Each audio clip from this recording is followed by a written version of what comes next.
안녕하세요. 경제적 자유를 꿈꾸는 삼전 장기 투자라는 삼전 불패입니다. 삼전 불패 여러분, 오늘 이번 시간 벌써 두 번째 시간이 되겠는데요. 우리가 투자한 삼성전자 역시나 이 외인들의 수급에 따라 주가는 상승과 하락장이 지속적으로 반복이 되고 있습니다.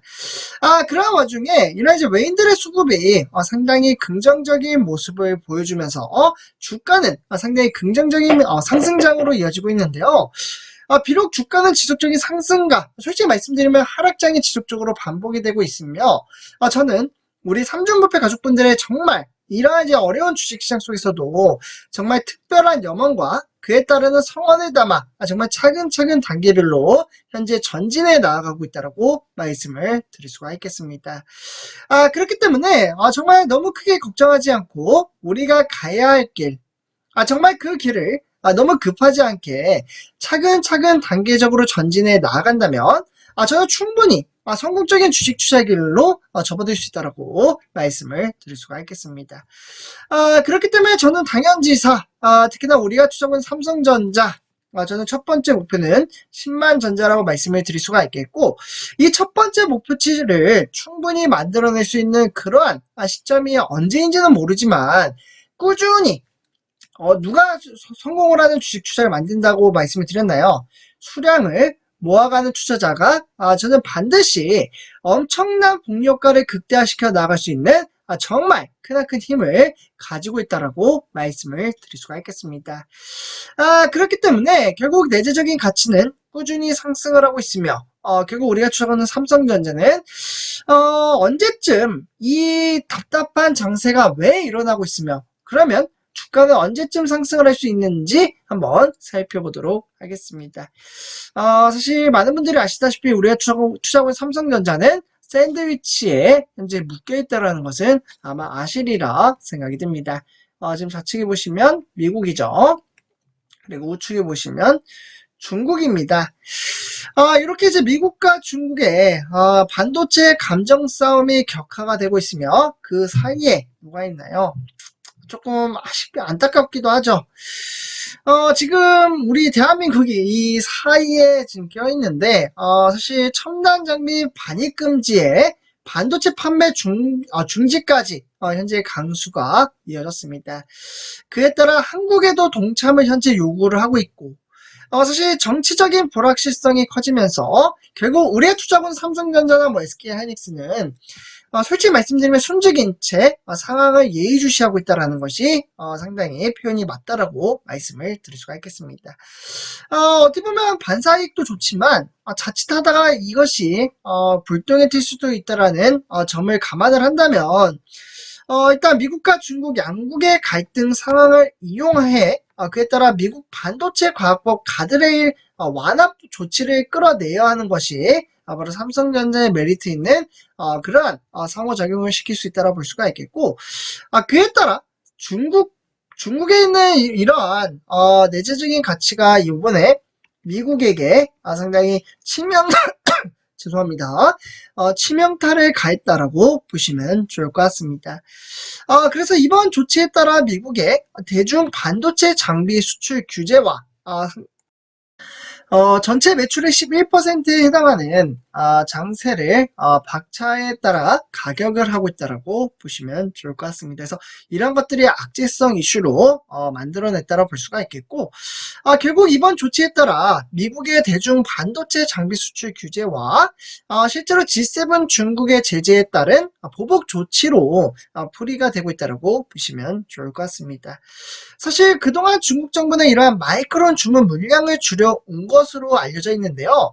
그만큼 중국이 미국을 상당히 많은 것들을 가하고 있다라고 볼 수가 있겠고 어떻게 보면은 한국도 이러한 미국과 중국으로부터 압박을 받고 있기 때문에 상당히 애매한 상황입니다. 지금 화면에 보시면 삼성전자, SK하이닉스가 있고 미국과 중국이 압박을 가하고 있는 모습을 딱 그림을 통해서도 아실 겁니다.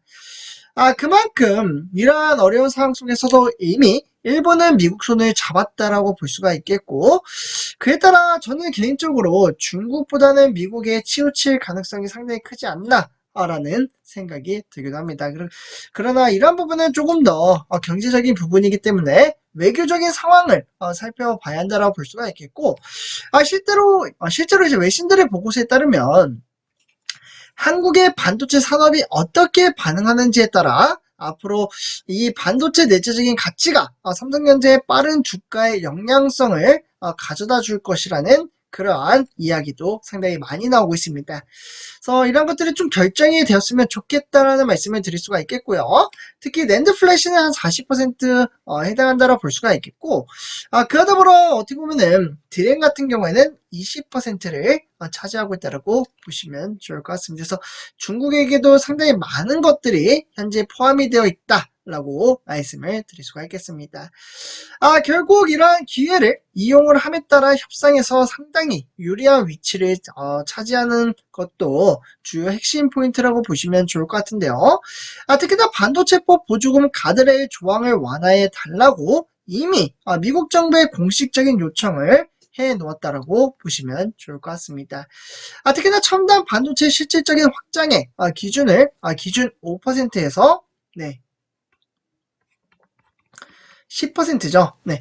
이 5%에서 10%까지 늘려줄 것으로 요구가 되고 있는 만큼 삼성전자나 또는 SK하이닉스의 미국 보조금을 받고도 중국에서 더 많은 반도체를 생산할 수 있도록 현재 만들어가는 것이 주요 쟁점 포인트라고 보시면 좋을 것 같습니다.